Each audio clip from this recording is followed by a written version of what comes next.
Alright guys, next up is Rkhigh6. He used the Edinburgh Scottish Ale Yeast, WLP028. And this is the other Scottish Ale yeast. I was one of the people that used Scottish Ale yeast. I used the Wyeast, he used the White Labs. And I've been looking forward to this one to see how it compares. I know that my efficiency wasn't as good, so it's probably going to be a little more bitter than his. But we'll get it open and see how it is.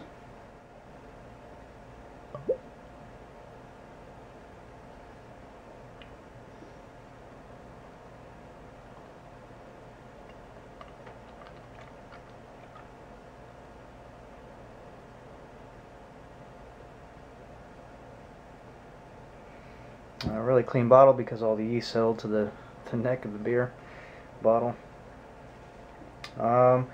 Yeah, it's got the same dark orange color that a lot of them have, maybe a little bit darker than some of them. Cloudy, half finger head, really pretty looking beer like most of them have been. Let's give this a try. Thanks Rkhigh6 for getting involved in this experiment.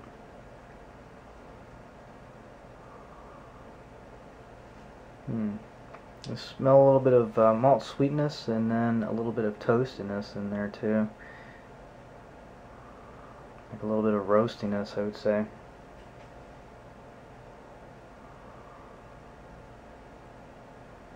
Mostly malt sweetness and then like a real nice deep roasty aroma is what I'm getting in this. I know SJ Pour had a lot of hard time getting aromas out of his beers. These aren't easy beers to smell, and the glass that I'm using is pretty good. You know, these snifter type glasses are pretty good for that. So I think that's why I might be picking out more aroma than he was. Those little tasters, when you fill them up to the top, all the aroma is just escaping out of there. So maybe that's one reason why. Light carbonation, looks perfect to me. Thanks Rkhigh again.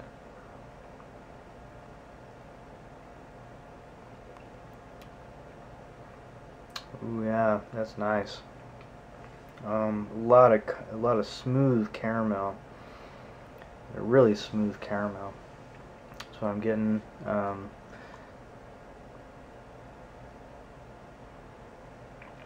At the front you get the caramel sweetness, and then it turns into like a really smooth caramel flavor. This is a nice yeast. Definitely a Scottish ale yeast. You can tell it's malt forward. A little bit of bitterness, but not much. A little bit of bite from the carbonation, I think.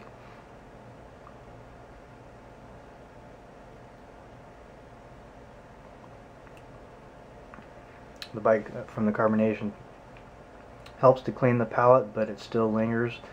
The flavor lingers a little bit on this beer, which is good. Makes you want to drink more.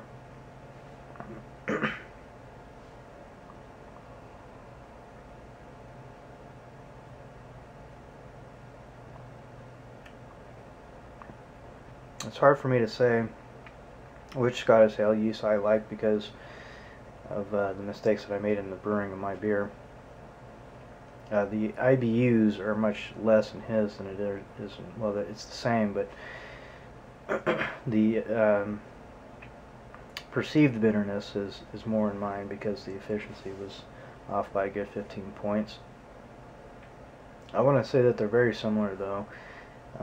Not a lot of yeast profile, not a lot of yeast esters and stuff like that.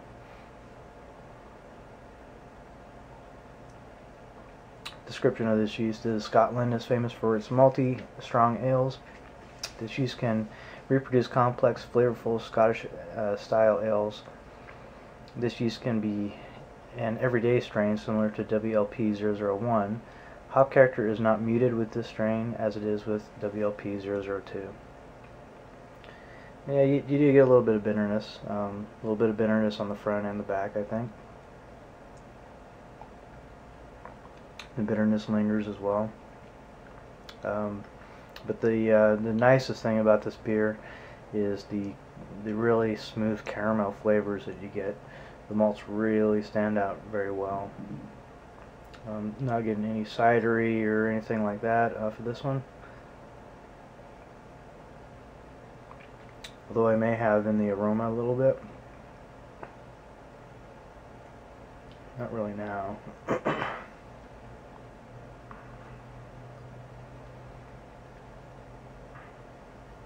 That's a really awesome beer, Rkhigh6. You brew this very well, and the yeast is definitely an interesting yeast. Nice malt forward yeast. Alright, up next is Opscheckgood. He used SafAle 04, the one and only dry SafAle from Fermentus. You guys are mostly familiar with that one. Well-known English ale strain, noted for its fast fermentation and rapid settling, used in the production of a wide range of ales, including English ale styles. Alright, let's get it open. Thanks, Opscheckgood, for participating in the Hokie Yeast Experiment.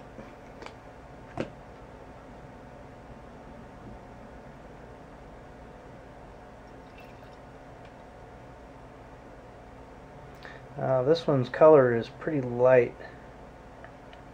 A little bit on the lighter side than some of the others. Like a nice kind of deep orange color. About a half finger ahead. Not a whole lot of carbonation, which is expected. So it looks like it's perfectly carbonated.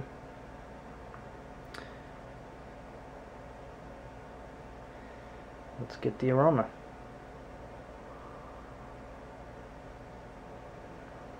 Yeah, a lot of breadiness and caramel.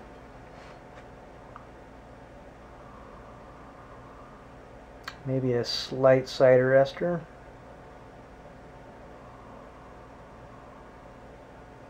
Mostly like a light breadiness though. Cheers.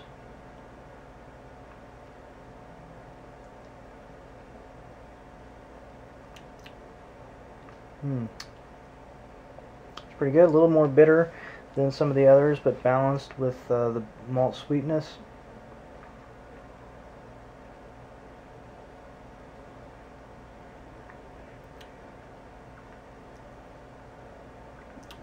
I'm going to let this warm up a little bit.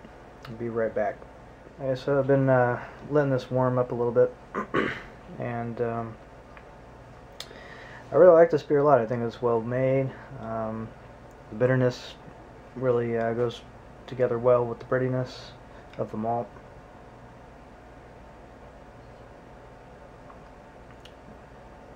You get a little more roast character, I think, maybe in this one.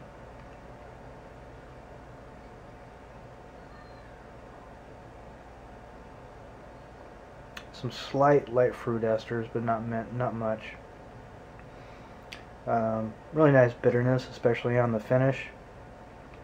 It's a smooth, clean bitterness.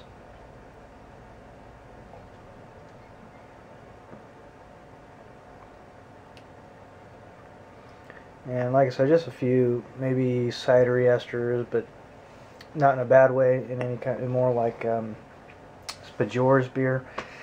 Which had a nice ciderness to it. I enjoyed it. This one just has a little hint.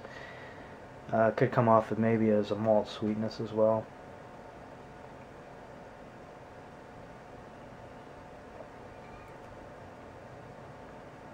Really clean, really smooth bitter finish on it. Very nice beer, Opscheckgood. Thank you very much. On to the next one. Next up is BrewinandQin. He used the London Ale Yeast. That's WLP 013 from White Labs.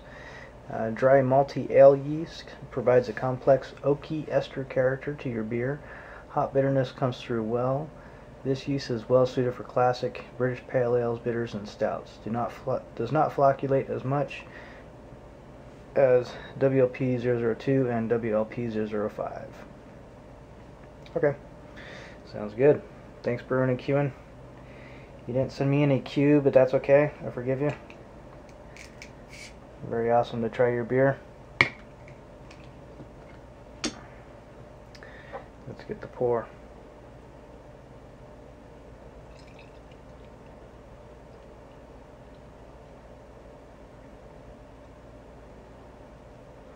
Of light orange in color. Slightly darker than Opscheckgood's, but not much. Cloudy and hazy like most of them. That's kind of a dark orange, but a half finger head, not a whole lot of head on it. Really lightly carbonated. Looks pretty good. Let's get the nose.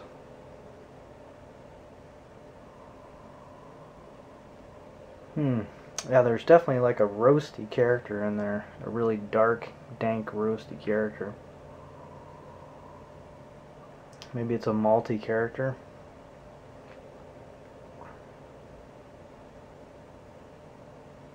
Did you say there's supposed to be an oaky ester in there? I guess it could be that, maybe. Maybe a woody kind of ester, if you can kind of interpret it that way. A very good smelling beer. A little bit of caramel. Cheers.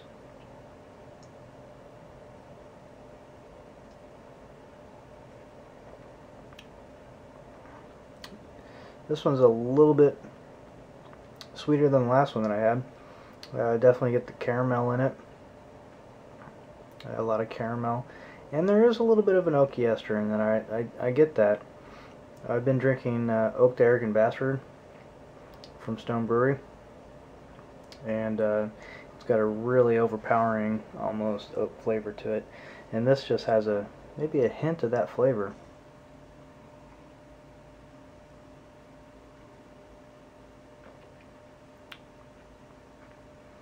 That ester is actually really nice.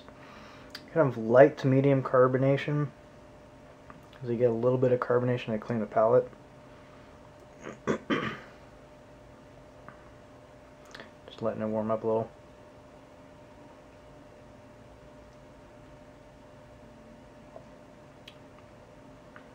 Yeah, caramel.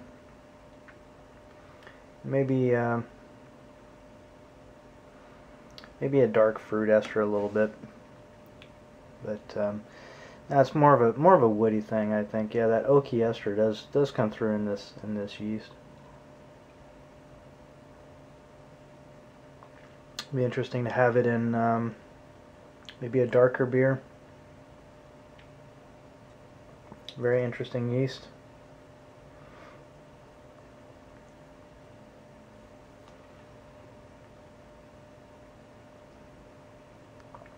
Not a lot of hop bitterness in this one.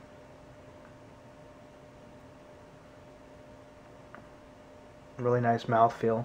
The ester and the mouthfeel kind of go together really well.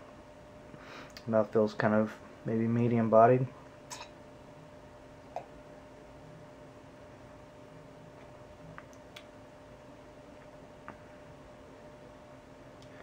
Yeah, very good. Very clean otherwise. And you do get, yeah, kind of a woody, oaky kind of character to both the aroma and the flavor. Very nice beer, BrewinandQin. Thank you. Cheers. Alright, next up is Wayner665. Wasted Wayner all the way from Canada. He brewed with Wyeast strain 1098, British Ale Yeast. This yeast allows malt and hop character to dominate the profile. It ferments dry and crisp. Slightly tart, fruity, and well balanced. The beers will finish clean and neutral. Ferments well down to 64 degrees Fahrenheit, 18 degrees Celsius. Thanks, Wayner. This is really awesome to actually have a beer all the way from Canada. It's my first Canadian homebrew. Let's crack it open. And so far on the plastic PET bottles, I've had a few homebrews in PET bottles and I haven't noticed anything. No plastic off taste. I don't think there's anything wrong with them.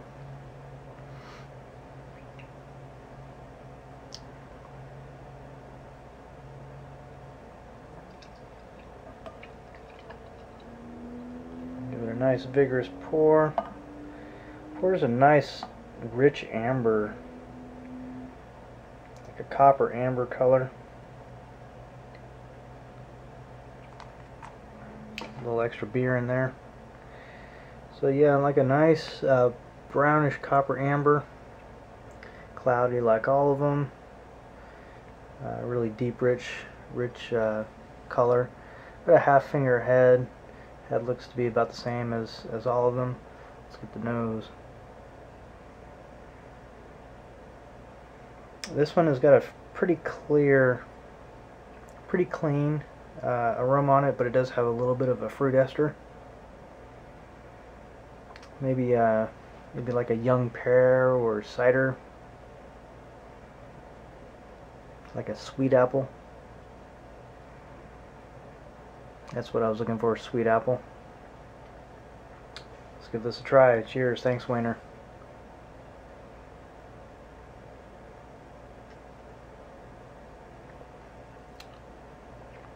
Oh, wow. That's got a really rich mouthfeel right up front. Fairly malty, a little maltier than some of the others.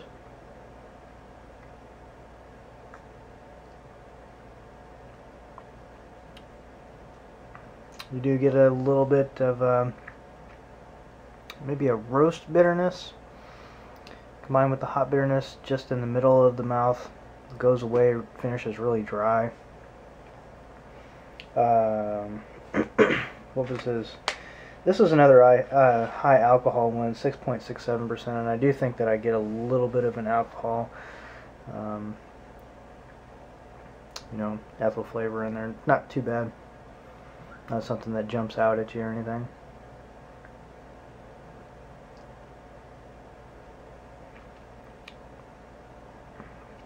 You get some dark fruits in there. Maybe maybe not quite dark fruits, but maybe like a nutty, something like a dark flavor.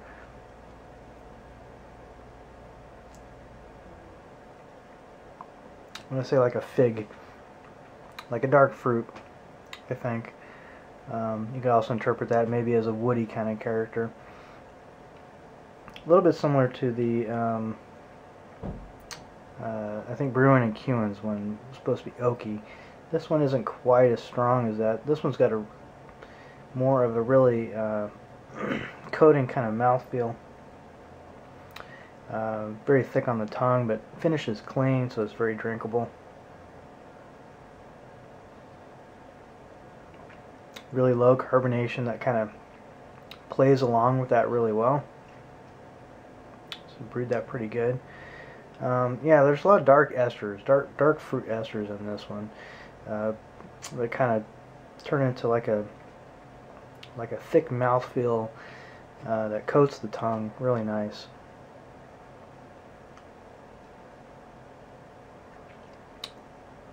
This is going to be one of my favorite yeasts so far, especially for this style. Really, really good. I enjoy that a lot. So well done, Wayner, and thanks for participating all the way from Canada. I hope it was worth it for you, because it's definitely worth it for me. Cheers.